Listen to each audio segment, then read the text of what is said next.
With unrivaled performance and breakthrough equine technology, Exhibitor's color-enhancing system is pH-balanced, contains no harsh chemicals, bleaches, or dyes, and intensifies your horse's natural coat color, contrast, and shine. Champion dressage trainer and international Grand Prix rider Kim Gentry says, "The quick shampoo and quick conditioner are really amazing. The formula is very low sudsing, and with very little effort, it pulled the dirt and grime off the horse's coats without having to do a lot of scrubbing. The thing I'm really impressed with is how soft it leaves the horse's mane and tail. For professional show ring results, Exhibitor's formulas clean and maintain the magnificence of your show horse. For more, visit exhibitorsequine.com."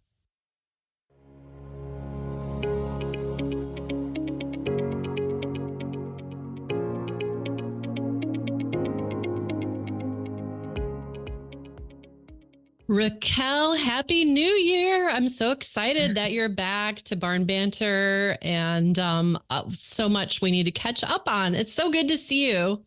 Yes, Happy New Year to you, Susan. All right, so we want all the details about little baby London. So could you elaborate about what it's like having a baby?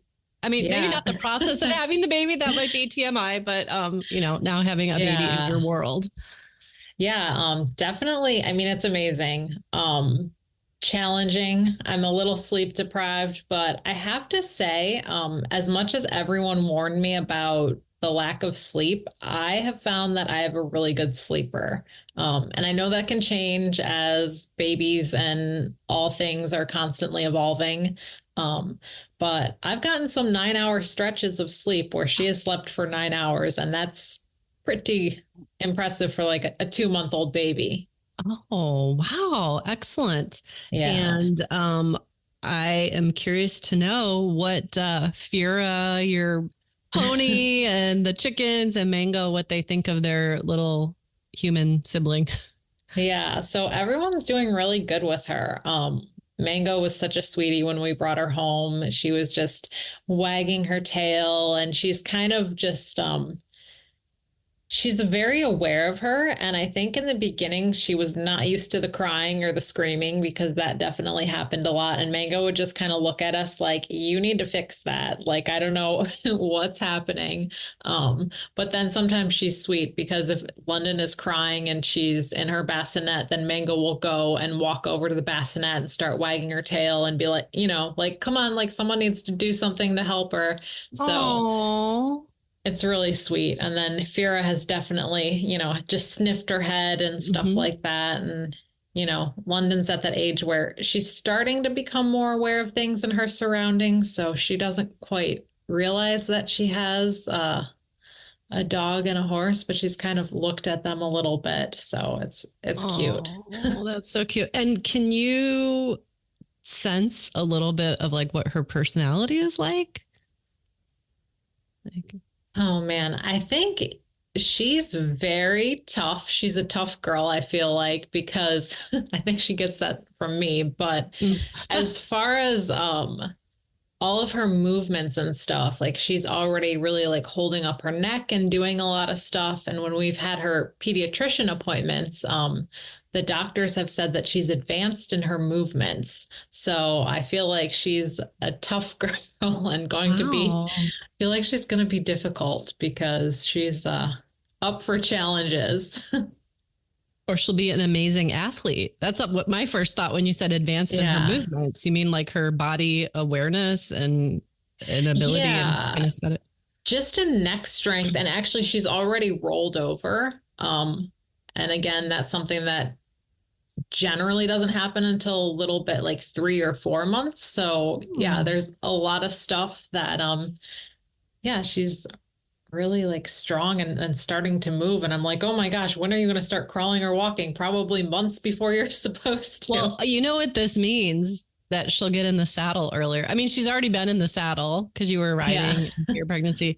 So I also really curious about your goals, because we've got a new year. This is our January episode. And I know you're someone who sets goals for the year. And think you're back to riding. I saw on Instagram, but I would love to know Yeah. more about your kind of new mom, new year, new you, new baby, all the newness. How are you doing Yeah. with all that?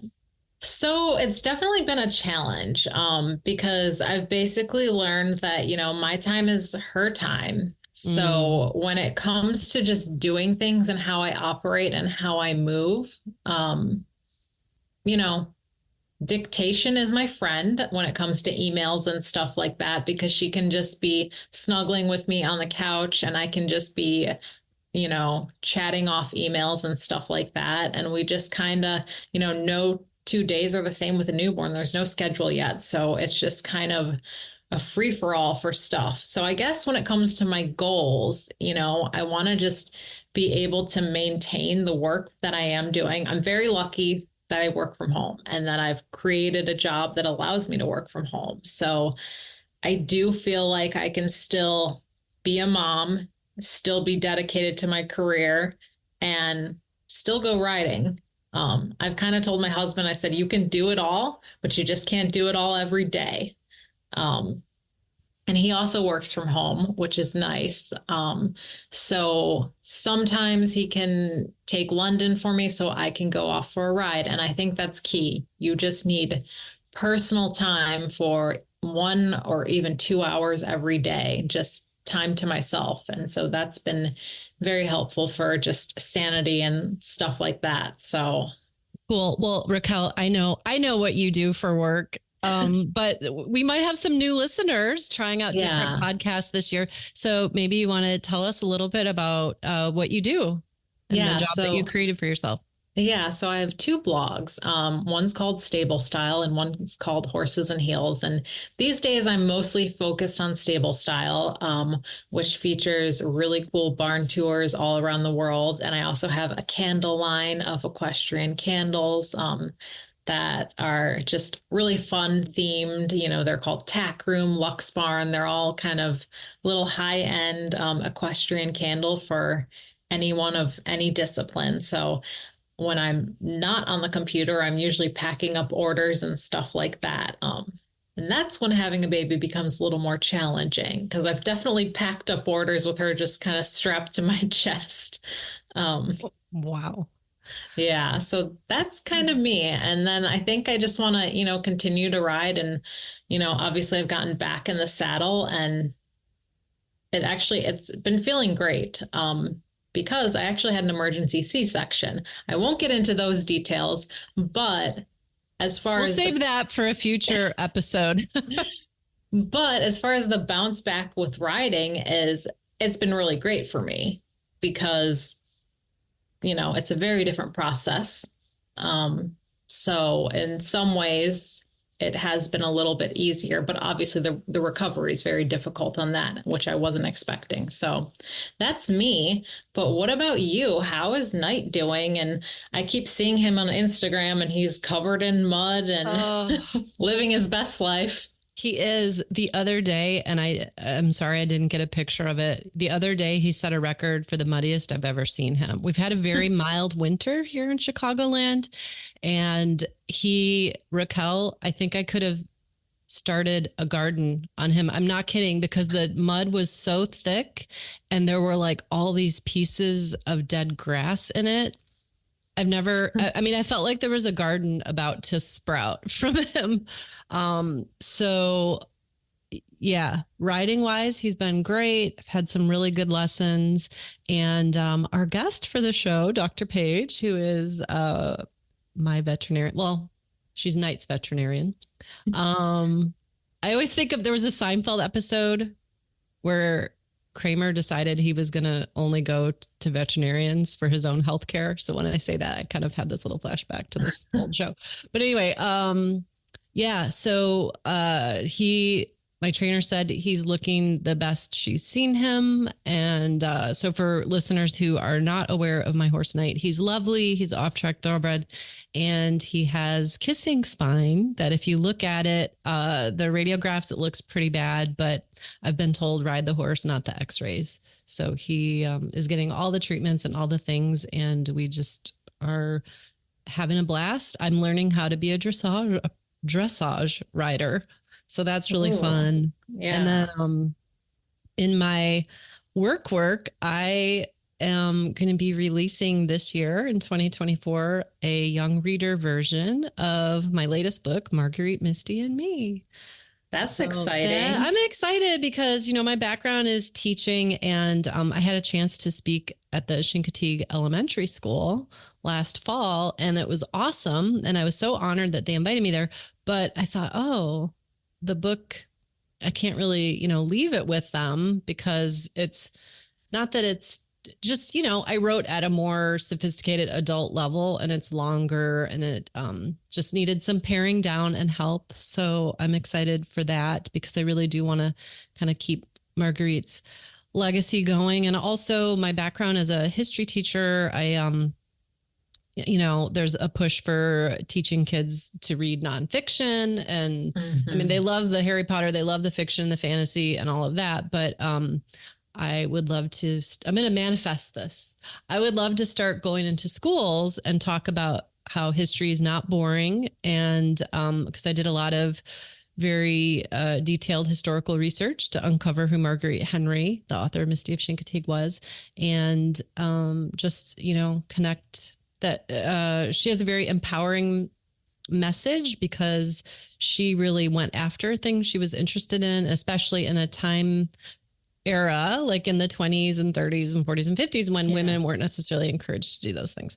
So that's a little bit about what I'm doing. And the other thing, Raquel, is I am starting to work with people who want to publish their own book. Oh, and yeah, because you maybe get this question. I know that's how we met, as I reached out to you, because I already had a blog, but I wanted to get better at it. And that's how we first connected. But so yeah, I'm designing a course to help people who have a book, you know, in their head and on their heart, and they just don't really know the steps to get it out into the world. So yeah, because there are a lot of steps, as we both know. And yeah, for so many people, they just have this idea. So I guess if you're thinking in your new year that you want to finally put that book out, then you're their person. Well, I would love that. And what's so cool is I feel, well, I'm quite a bit older than you, but like as you get older, like friendships, and I don't want to say you have a smaller circle of people, but especially since you know, releasing Margaret, Misty, and Me, I feel like worlds just open up, and these people who are also passionate about horses, you know, people that if they lived next door to me, we would be best friends. I'm sure that I'm just getting to meet so many amazing fellow horse lovers and good people, and that's I don't know. It's just very rewarding. Yeah, that's nice. But we've got a great show in store today, and we should probably let's get to it. Okay. On today's show, you are going to meet one of my favorite people, Dr. Paige Billick. She is a polo playing veterinarian whose practice, integrative equine performance medicine, specializes in preventative and sports medicine. After graduating from Iowa State University College of Veterinary Medicine in 2018, she went on to earn certifications in acupuncture, medical manipulation, and rehabilitation and performance medicine. That's a mouthful, but she is going to be a delightful guest, and I can't wait to have you all meet her. I am super excited because we now get to have a conversation with one of my favorite people and one of Knight's favorite people, which is probably more important, and that is Dr. Paige Billick. Thank you for coming on Barn Banter. It's so nice to have you as a guest. Thank you, guys. I really appreciate it. All right, so we're going to ask all the questions here. Yes. But first of all, I'm going to start with the story that Raquel needs to hear and our listeners. So I flirted with the idea of becoming a polo player a couple of years ago. And I've never laughed so hard in my life at myself, because I feel like, you know, I sort of know how to ride a horse. This can't be that hard. Oh, it was hard. But all that to say, so Raquel, the place where I was taking lessons, this amazing instructor, was very much into like kind of learning while you're doing the drill. So it's not like you have to learn all these steps and then you get to have a practice game.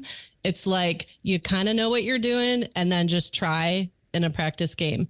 And so there was this person there with dark hair and this younger, cute woman, and she was very horsey looking, and I had no idea she was a veterinarian, but he was like, you need to ask Paige to come play with us.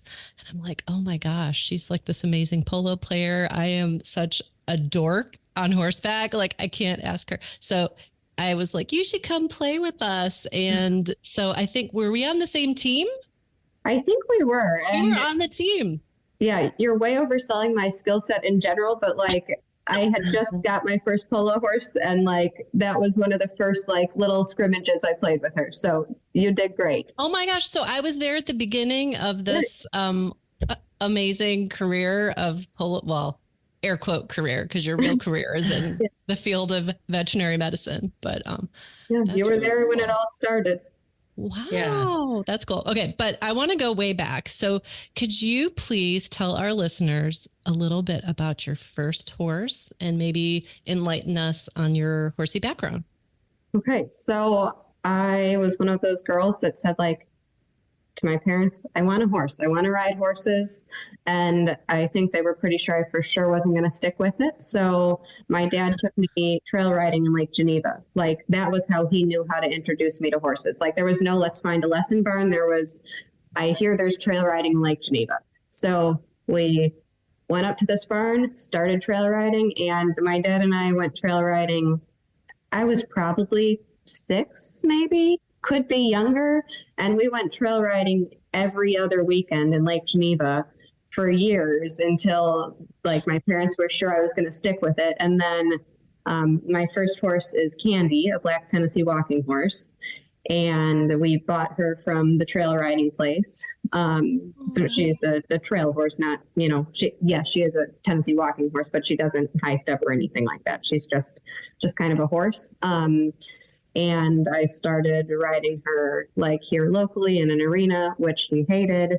It actually turned out that she has navicular syndrome. So that was like a big, you know, thrown into the fire, like young, not knowing anything about horses, my family not knowing anything about horses. We weren't working with a trainer at the time. It was just kind of the perfect storm of not the blind leading the blind, ultimately. Like we didn't know what we were doing, and this horse was limping, and that was it. So since then we, you know, got her diagnosed and figured out what was going on. But I still have Candy. She's a pasture. Oh, you pet. do? Yeah, she's, you know, happily just doing horse life. But that was how it started. And from there, I got a thoroughbred off the track who I really learned how to hold on when I was riding. Yeah. Wait, off like Arlington?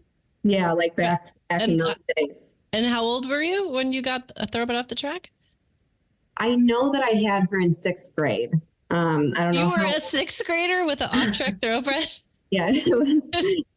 That's fantastic. It wasn't a great idea. I would say I learned a lot. At that point, I was working with a trainer that did work with a lot of tough horses and did a lot of rehab work. So she helped me kind of like learn the fundamentals. And although Stormy for sure was not the kid's horse that I should have had, I for sure learned a ton.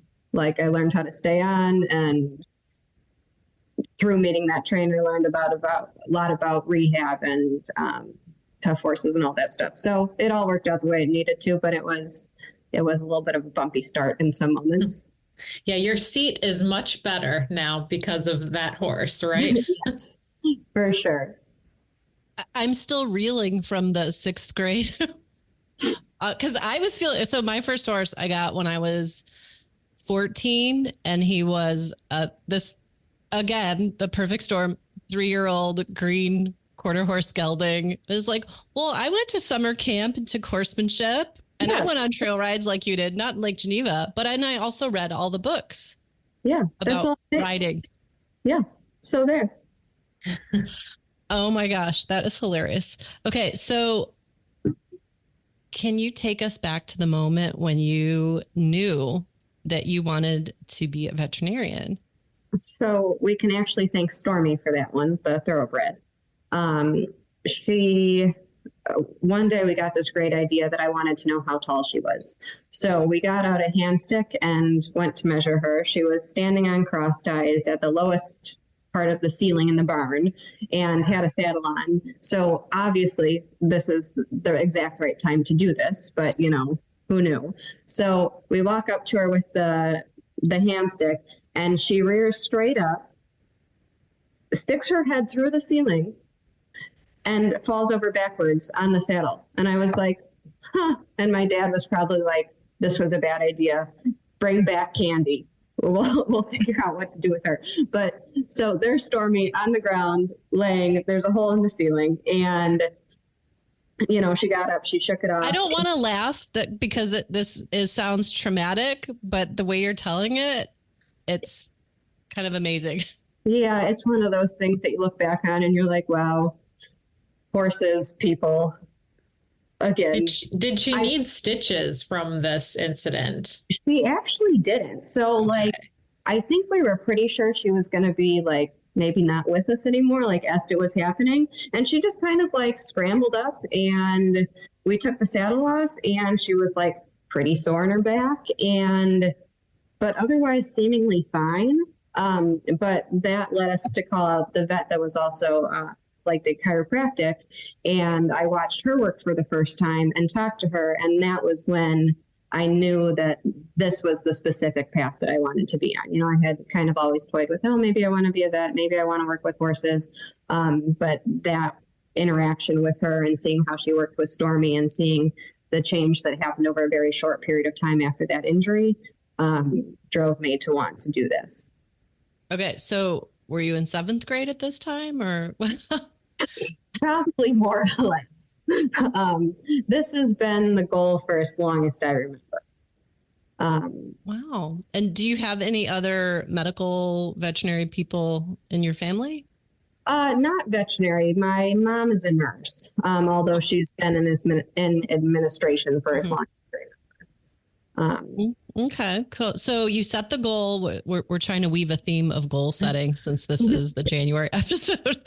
So what did it take to attain that goal? I mean, there are probably people listening to this who may have thought about becoming a veterinarian or, you know, somehow helping horses. So maybe you can paint a little bit of a picture of what that took. Obviously a lot of schooling, but sure. Yeah. So yeah, luckily I'm very single track minded and maybe too stubborn.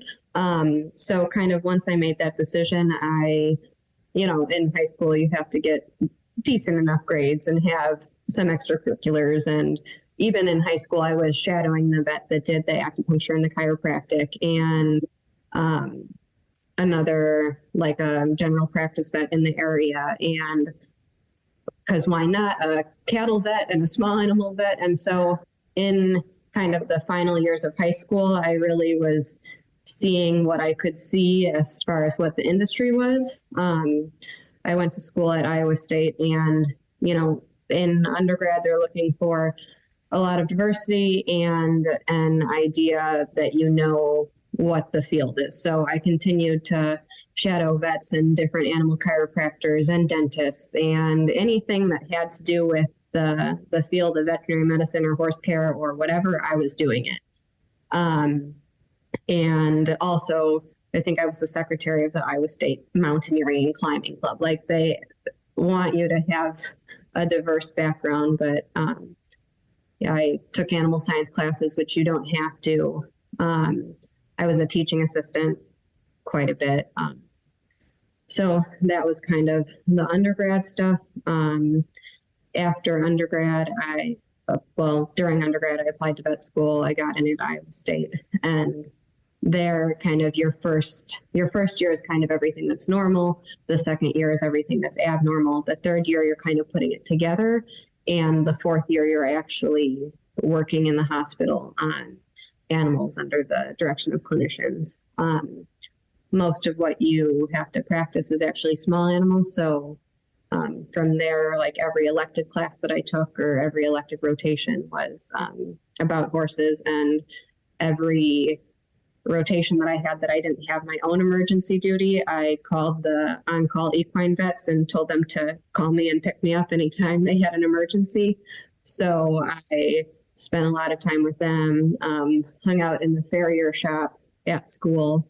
And then during my last couple of years of vet school, took acupuncture and chiropractic certifications and rehab. And I did go to China to learn about acupuncture too. So like I said, when I have a goal, I kind of am all in on that goal, which is maybe a good trait and a bad one. No, I think it's good. And so I have these thoughts as you were talking. So it sounds to me like, in a way, like it was kind of also your hobby, not a hobby, but like you were so passionate about it that in your downtime, you were compelled to connect with people you could learn from, even if it wasn't necessarily directly. Like, I'm sure you didn't think, I want to be a farrier when I finally get to the end of this. Yeah, it totally, that's a good way to put it. And still sometimes people ask me what my hobbies are. And now I play polo, but still a lot of my hobby time is spent working or learning or, seeing different cases or going and hanging out with farriers or, something like that, just to learn more. Yeah, because I feel like that's a field that you just never stop learning, I'm assuming, because there are just so many different things that you're going to see along the way. I hope not. I hope I won't stop learning. That's, that's the idea. Yeah. Well, so Raquel, I'm going to kind of brag a little bit about Dr. Page. So the one thing that really stands out to you, because over the course of having multiple horses over various decades of my life, you are really someone that I'm impressed with in terms of you cite research. And I don't have the background. I don't want to say I don't have the intelligence. I just don't have the training to know. Like, I can read and research history stuff, but so Dr. Page will cite recent research, veterinary things, but she'll explain it in a way that's very accessible for a a person that doesn't have that kind of scientific background going on. So I think that's a really cool thing. Yeah. It is. And one thing I wanted to say before, I know, Susan, you have so many questions, but one of my things that I wanted to talk about and even ask you about is just the vet shortage in general, because I live in Southern California, and specifically Los Angeles area. And out here, and I've been told by my own vet, who is fantastic, love him to death, but just in general, and I've noticed even in the past couple of years, and I've talked to him about it, but whenever I call to just get annual vaccines and just, an annual checkup, it takes so much longer. It takes sometimes 3 weeks to get just on his calendar. And he's like, there's a vet shortage right now. So, and he's even said to me, he's like, if you ever have an emergency, which I do have a horse trailer, but a lot of people in the city around me don't have a trailer. So they rely on haulers or, friends that have a trailer. But he's like, you should make sure you have a trailer and that you can go to a clinic, because sometimes he's like, the amount of emergency calls that I'm getting these days, there are so many, and I can't be there, as fast as I used to be able to be, because I have so many more clients or other vets are on vacation and they're referring me. So is that something that you're experiencing in your area as well? I would say that that's pretty accurate across the board. And I'm going to give you stats, and this is not, don't quote me on this one, but this is pretty close. And I think this was the stats when I graduated. So it sounds like about 10% of vet students are going into equine medicine at graduation. That's what they're replying to the survey and saying, okay, yep, I'm working in 100% equine practice after graduation. That's 10%. After 2 years, I believe that it's down to half of that 10%. And I think after another 5 years, that's halved also. And the stats, those again aren't the newest stats. Those are probably a couple years old, and things haven't improved dramatically. So basically what's happening is more people are retiring from equine medicine than are going into equine medicine. So we have a shortage for that numbers reason. But the reason why people aren't going into equine medicine is it's pretty individual, but I would say across the board, equine practitioners, especially starting out, are making significant less money than the small animal counterparts. And almost everybody that goes to vet school has a pretty high debt load from the school loans. So if you're looking at a salary that's maybe half of the difference of what you would make in small animal, most people can't. And it's pretty close to that. If you're looking at a first year equine practitioner versus a first year small animal practitioner, they're probably making half or less. So that's a huge consideration to, be able to pay off loans. And if you look at small animal, again, I think across the country, most small animal practices have an emergency referral practice, kind of like you're describing with everyone should have a truck and trailer. So like most of my friends that went into small animal don't have a consistent emergency schedule. Some of their clinics don't even see emergencies. So they don't have to deal with that. And I would say horse owners can be challenging and maybe a little bit. Really? What? We're not difficult people at all, are we? To a newer vet,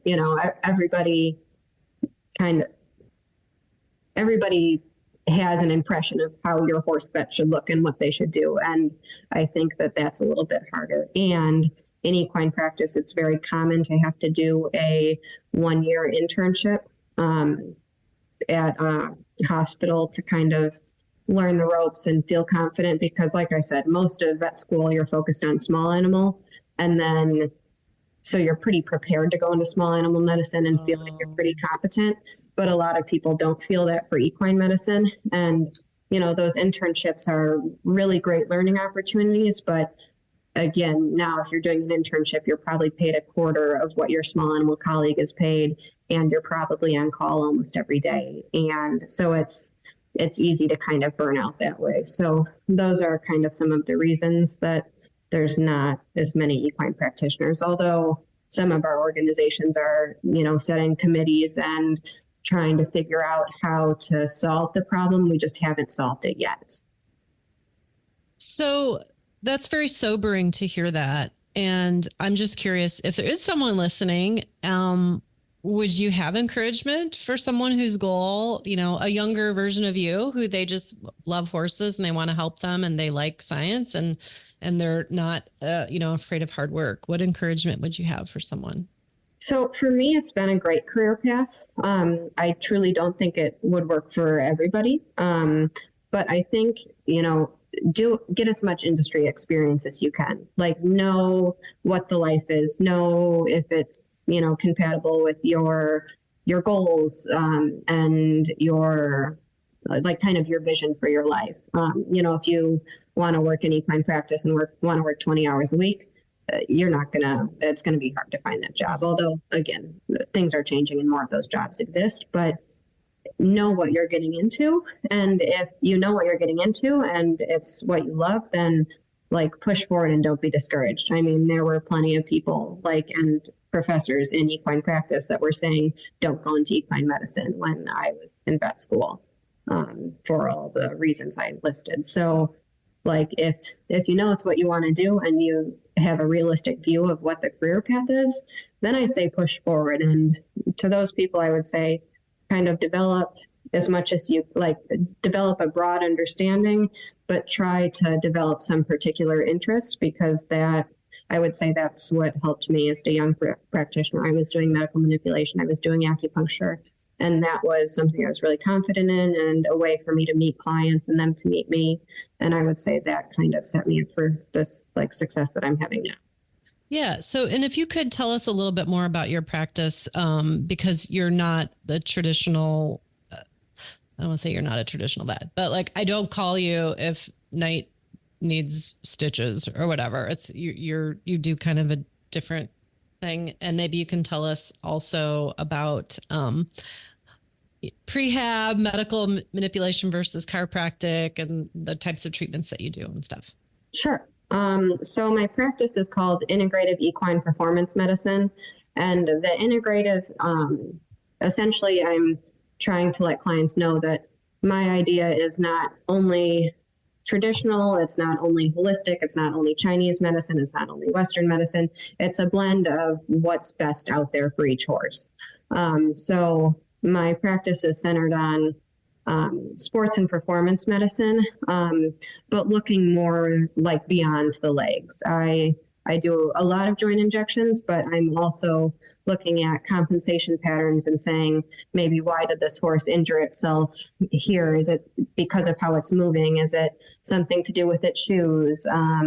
Why is this horse back sore? Is it the saddle, or does it have an underlying condition? Are there core exercises that we can do to help this horse kind of strengthen its back muscles and its core, so we're not getting back soreness? Is there some cross training that we can do? Are there stretches? So all that to say, like, that's kind of a description of prehab. Rehab is when we're trying to essentially rehabilitate after an injury. Prehab is looking at essentially predicting what injuries may happen and how to prevent them. So looking at very specific gait patterns to see, like, is this horse using itself symmetrically or asymmetrically? If it's using itself asymmetrically, is it dumping onto a front foot that may be predisposed to injury, and why is it doing that? And what exercises or injections or maintenance or chiropractic or acupuncture, what can we do to help that horse essentially help prevent that injury? Essentially, that's what prehab is. That's an easy way to think of it. Medical manipulation is another name for chiropractic, as a veterinarian. Like, chiropractic is a protected term. A human chiropractor is a chiropractor. There's a veterinary chiropractic association, but still it's more appropriate for vets to say they do medical manipulation or spinal manipulation, again, because it's a protected term, but essentially it's chiropractic brands. Mm-hmm. Mm-hmm. I have a ton more questions, but Raquel, I wanted you to, if you had one, because I know. No, well, you know what? I think we're probably going to this is probably one of the things that you want to talk about, but I want to know what specifically you guys have been working on with Knight in general, because I know that that's something that, you're focused on. And I think even especially going into the new year, I think this is a great subject because a lot of people, are just becoming more aware of making sure that their horse is feeling good and stuff like that. And I think that that's so key in just, being a good horseman. So, do you want to share some of the stuff or maybe some of the exercises that you've been doing with Knight? Okay, we could do this. Will be fun because actually, as I've done some of these exercises, I'm like, I know I should be doing this, and I don't really remember why or what it's helping. But it's like, Dr. Page said it, I will do this. I do my homework. Okay, so Raquel, I'll just tell you, I just came back from the barn. Well, okay, Dr. Page recommended last time I saw her, you said to get that little, oh my gosh, what is it called? The heating pad thing? Oh yeah, the heating pad. Okay, well, so I ordered that and then I realized, so I'm supposed to put a heating pad on Knight's back before and after I ride. And Raquel knows, and newer listeners may recall, because I said it in the opening, that Knight has kissing spine. Okay. So having said that, I ordered it and then I remembered it has to go into a microwave, and the microwave at the barn, I believe, is for people to put their food in. So I thought, they're not going to watch have a horsehair gross thing in the microwave. And so I remembered that I have this like heating pad that I'll have to show it to you. It has little like stones on it. I don't know. But anyway, someone I met in Lexington who is a body worker said, oh, this is a great heating pad and it's not super expensive. And she said, and I always tell people they should put this on their horse. So this is like 2 years ago. I haven't used it on night. So I'm like, okay, this will be like the in-between thing until we meet again. And I'll show you what the thing is. Okay. So heating pad first. Then I do a ton of walking before I actually do much trotting or what have you. I also, and then there's these balance pads, Raquel, that are like, you know what a Bosu is at the gym, those big blue things. It's like a smaller, condensed version of that. So Knight has to stand on those for 3 minutes. I don't know. Do you want to pipe in, Dr. Page, and say what these things are for? But you're doing great. So like you mentioned, Knight has kissing spine. And when I think about a horse with kissing spine, there's kind of a way that I think about it. One, if there's any pain, we have to address it, which you do with your chiropractic and your injections. And we actually are scheduled to inject Knight's dorsal spinous processes in a couple of weeks. So that will take care of any pain. That's kind of the first thing you have to think about, because if you're having pain, the body's never going to work at its usual full range of motion or full function. So we're taking the pain out of it. And then the heating pad essentially warms his back and brings blood flow. So when you get on, he's already essentially a little bit warmed up. So he's not, again, bracing or tensing those muscles for stability. He's warm already. You are doing all the walking at the beginning of the ride to, again, help warm his back up, but also help prevent soft tissue injury, because the tendons and ligaments and even joint fluids become more flexible with more movement. Then you're doing your ride like you normally would, and you're getting off, putting the heating pad back on again to kind of maintain that warmth and blood flow. And then you're doing the balance pads to help. He tends to brace through his back a little bit, so we're helping essentially decrease the bracing by increasing his his proprioception, or his feeling of where his body is in space, and helping improve his posture that way. And then, if I remember right, you're doing like neck stretches and butt tucks, which in this case are actually core exercises to help strengthen the core to support the back. And you're rocking at his withers, which also helps with that proprioceptive stuff. And then any leg stretch. Can I pause for a second? So Raquel, literally, and you've seen Knight's withers. Raquel's ridden Knight before, because when I lived in California. Anyway, so I'm standing there with my hand on Knight's withers, and I'm like, and the listeners can't see this, but I'm like, shoving him back and forth. I'm like, rocking him back and forth. And then the part that creeps me out a little bit, and maybe you can help me get over this, is going down his back, because I feel like I'm touching, I don't know, it just is a weird feeling touching his spine. And then you want me to go all the way down like by his hip and stuff. But I mean, he doesn't mind, but I just feel weird like grabbing onto the skinny little spine there. You're helping with his mobility. Okay. And as I'm listing it, I know it sounds like a lot, but really it, beyond the part where he's standing on the pads or we're waiting for the heating pad, which you can do kind of during your normal routine, you're only spending, an extra 5 or 10 minutes, I would say. I would say it's closer to 10. Okay. For you, it would take 5 minutes. And then the leg stretches, let's not forget those. The leg stretches we're doing for 30 seconds each. It's more like 20. But we're aiming for 30. Because he'll pull it back. And then I'm like, am I hurting him? Why is he pulling back? Because Raquel, he is a perfect angel when she does it. And then I go to stretch and he's like, and jerking his leg back. And that's how it goes. They're tougher on their moms than they are on me. That's for sure. I don't want to say he's intimidated by you, but he's gonna mind you. Yes. Well, I have a lot of practice with the exercises. I spend 10 minutes a day doing them for sure. Not on this horse, but on. Well, but so then do you ever, so I had this thought and I asked it today, and I don't know if we're getting way off topic, but I did order one of those saddle pads with the, I can't remember what it's called, with the straps. Oh, good. An Equicore. It just came. Okay. I have not tried it yet, but Raquel, so I'm thinking, I feel like a hypocrite because I am so into trying to build up my horse's core.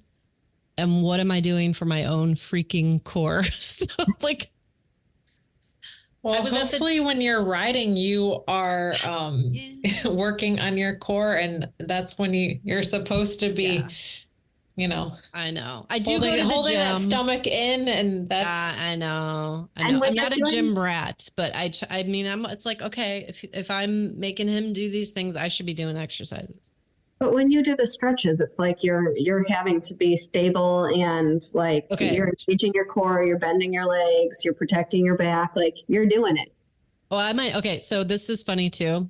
So the leg stretch. So if you're listening, it's basically like you're standing in front of the horse and you're pulling out the leg, like, you know, if a dog shakes, but like the hoof is not like way up high in the air. But anyway, so one day I was doing this and thankfully no one was around in the barn aisle. And so I was like counterbalancing. And so I'm like, because I was thinking like, I'm going to get a good stretch. You know where this is going, don't you? Yeah. So Knight decided to take his leg away from me. And I fell like a turtle upside down. I mean, I didn't hurt myself because I'm wearing winter coats and it's very thick. But yeah. Yeah. It happens. I try to warn people, but it does happen. So I don't remember you warning me about that. You must have looked really limber the first time you did it. I don't know. Okay. Oh my goodness. All right. Back on track. So where were we? The exercises. Oh, and then the peppermint, the walking. Yeah, we're trying to get Knight to walk with his head down low, kind of lower than the withers, to essentially help get him to walk in a way that he's relaxed and not essentially tensing any muscles that shouldn't be tense. So he tends to tense the muscles at the bottom of his neck. If he's walking with his head that low, he really can't. So that helps stretch out through the top line and kind of turn off those muscles at the bottom of the neck. I love that. Well, I think that's so fascinating. I think that, you know, it's definitely the time of year to be thinking about just, you know, doing the best that we can for our horses and getting them, you know, in shape and, you know, maybe ourselves in shape as well. So, right. Yeah, thank you so much, Dr. Page, for just being here with us. And yeah, I don't know if you have anything else to add to it or, you know. Yeah, what do you want to talk about that we haven't asked you? What do I want to talk? That's a really broad question. Okay, maybe. Do you want to tell us about your polo pony with the Zoolander that couldn't turn or something? Yeah. So, okay. I have this polo pony. They're all adorable. But this is Erica. She's adorable. And I rented her essentially on and off for a whole season before I bought her. And she's fast. She knows polo. She's done it for a long time. But she always carried her nose to the left. And like, if you're a professional polo player and you're thinking about buying horses, you want to buy one that's better than the ones you have. Like, the idea is to improve your strength, again, if you're a professional. So she could play the game, but none of the pros were buying her because nobody wanted a horse that turned its head, like nose to the left, always. So that's how I ended up riding her. And at the end of the season, there was some conversation like, well, you could buy Erica. And I was like, I could buy Erica. Okay. But like, she turns her nose sideways and like, you know, so we're always like trying to put a little bit more pressure on the right rein and like treating it like a rider. And when I was thinking about buying her, I was like, I have been like so single-minded all summer, like thinking just like a rider and not like a vet, and was like, I think I should adjust her. What do you guys think? Like, let's see if she goes with her head straight, if she just really, the poor girl has needed an adjustment this whole time. And we thought it was like a training issue or a riding issue. Well, lo and behold, I did adjust her, and she's not perfect. She still has a little tendency to turn her nose a little bit, but I'd say she's like 90% better. And so, like, again, that's where I, as the vet who does this every day, like, was thinking like, oh, it was a lack of my riding ability or this horse's baggage or whatever. And just really needed to step back and say, like, okay, like, if this was a client's horse, what would I be trying? And, you know, it took one adjustment and now she's a whole different horse. So that's maybe a little bit of an embarrassing story for me because I like missed the boat for so long, but Erica's doing great now. So is she the one? So I got to meet the string. Is she the one that was the real personable one? Yeah, cute. She's the one that loves the nose pets. Okay. Yeah. Yeah. So you find her and normally like whoever's having a bad day is standing outside of her stall because she sticks her little nose out and she like gives you like nose hugs. So yeah, this again is not a great reflection on me, but one of the reasons I bought her was because she had a really cute soft nose and was super friendly. And again, she played great. I loved her, but I really loved her personality. So that's how Erica came to be part of one of the ladies in my string. Oh, that's so cool.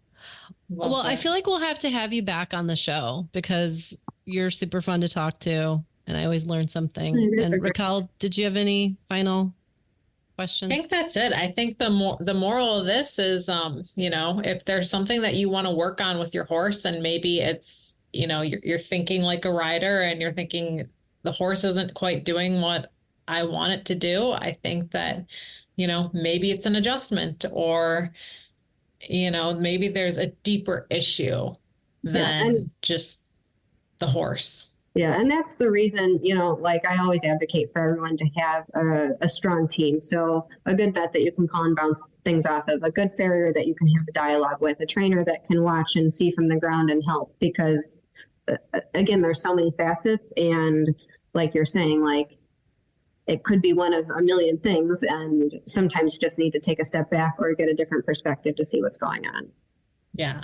I love that. Very cool. So, Dr. Page, you are in the Chicago area, and I know you're not really into social media, but if someone was interested in learning more about your services and they were local, how would they reach out to you? I can say my email address or you can post it. Okay, so it's easy. It's pagedvm@gmail.com and PAIGE. They can send me an email and go from there. Perfect. Well, thank you so much for being here with us today. Perfect. Thank you, guys. I really appreciate it. Thank you. Have fun. Okay. Happy New Year. Yeah. Happy New Year. Bye. Bye. It's not easy being a cowgirl, but a little magic helps.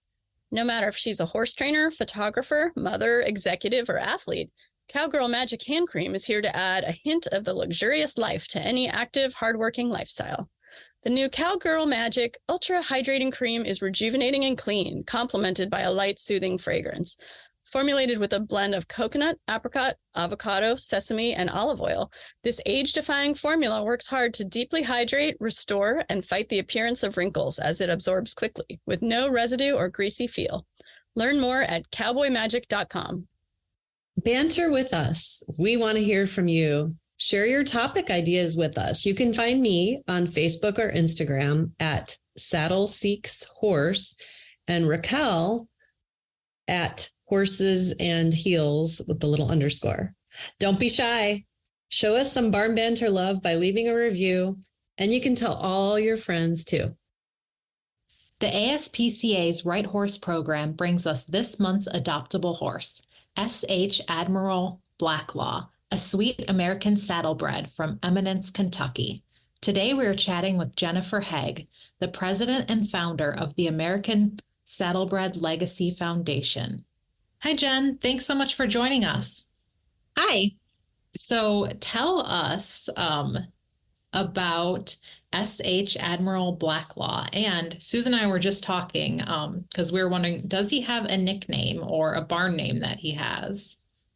I usually call him Admiral, basically, if I need to call him something other than the full thing. So he's one that's kind of taken a longer time to rehab and be ready to rehome. So I have not, spent as much time with him to find out his personality and that type of thing. So I just kind of make it short with Admiral. Yeah.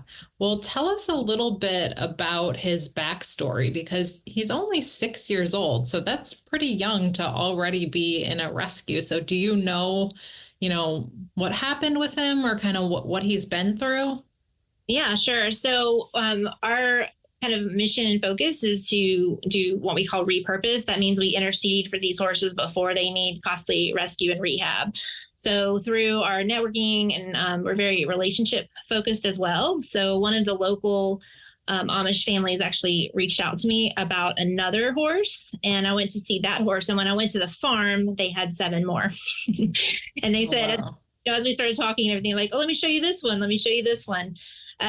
When he came out of the field, he, unfortunately, they had actually gelded him at home and had missed an entire testicle. So he was very kind of steady and very kind of all over the place, although he's on the petite side, very cute, but a lot of horse things happening there. So I kind of just tried to put that out of my mind. And as we went further through the process with the other horses, I just determined that was, he was going to be in the group. Ultimately, because they were all related through sire or dam. They'd come from a local breeder. So I got him. And unfortunately, some of the, there'd been some lack of, standard care as far as feet trimming and, nutrition and things like that. So they were all kind of a little bit on the lower side of development as far as where they should be. So when I picked him up, I actually decided at that time, I said, we're going to pick him up. We're taking him straight to the clinic for gelding, full gelding.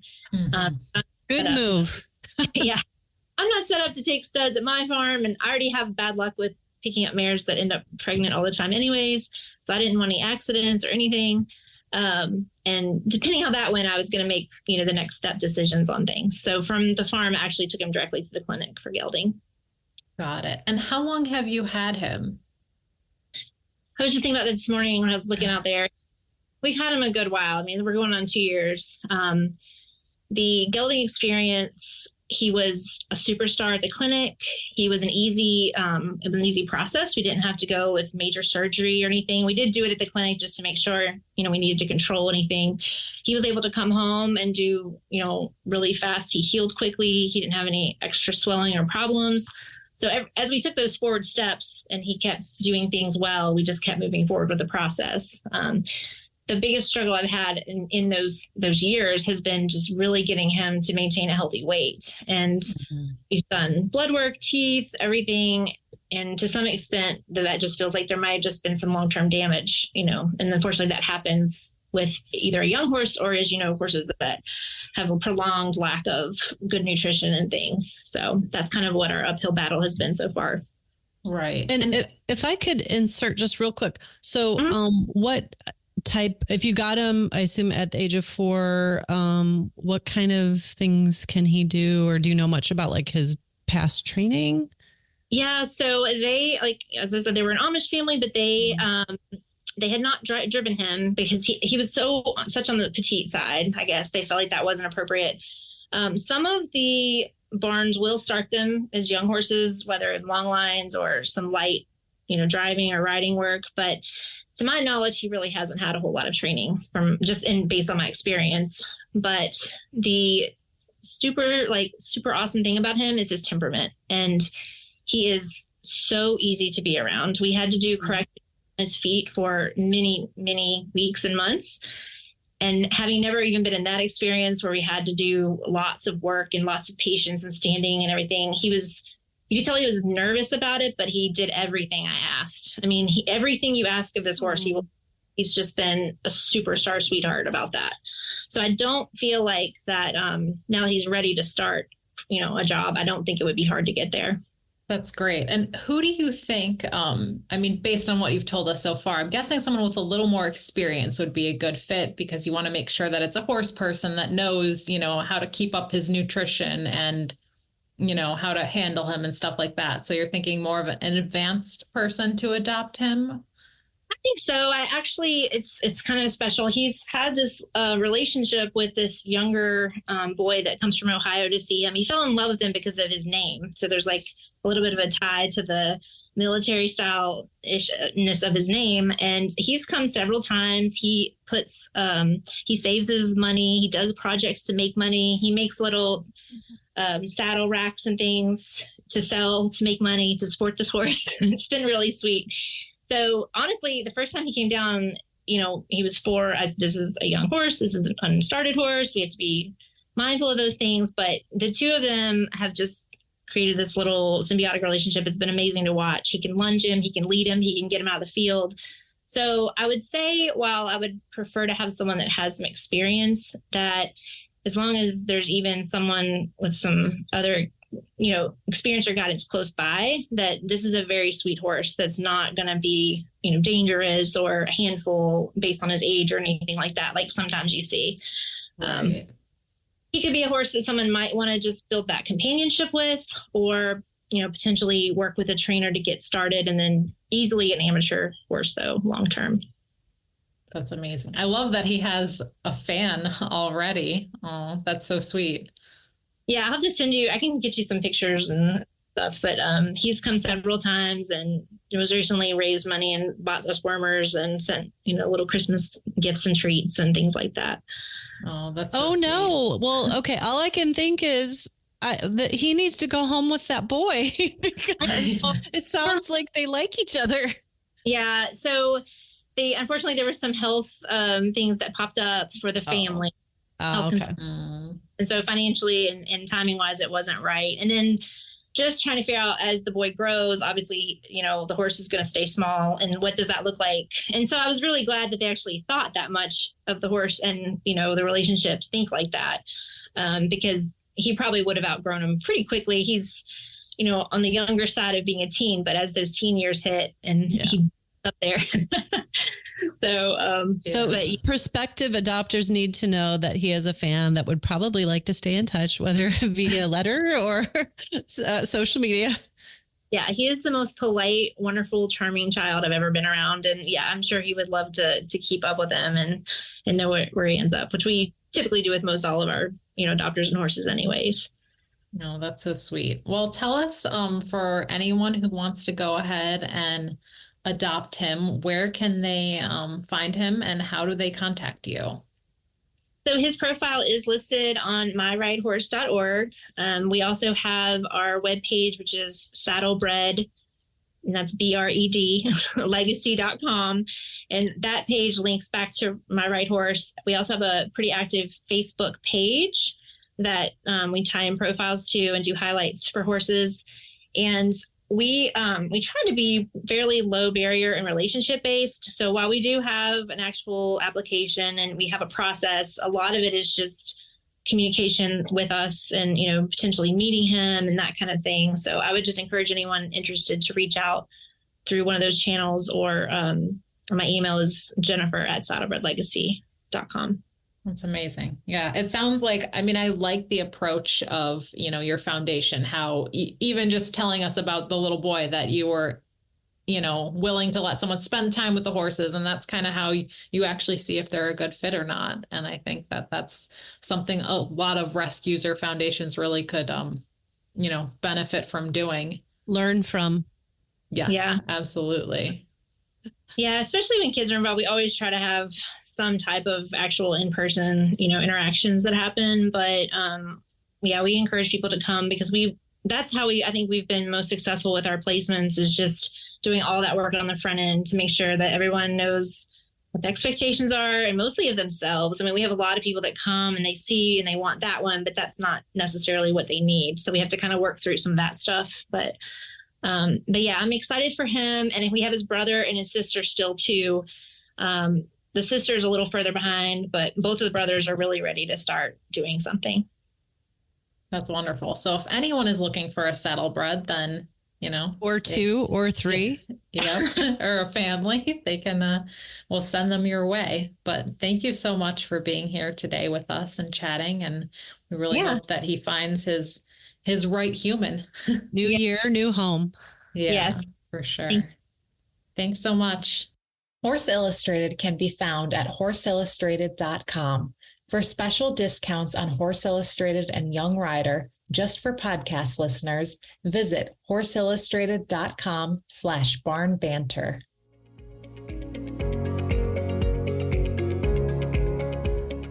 Thanks for listening to our show. See you next month.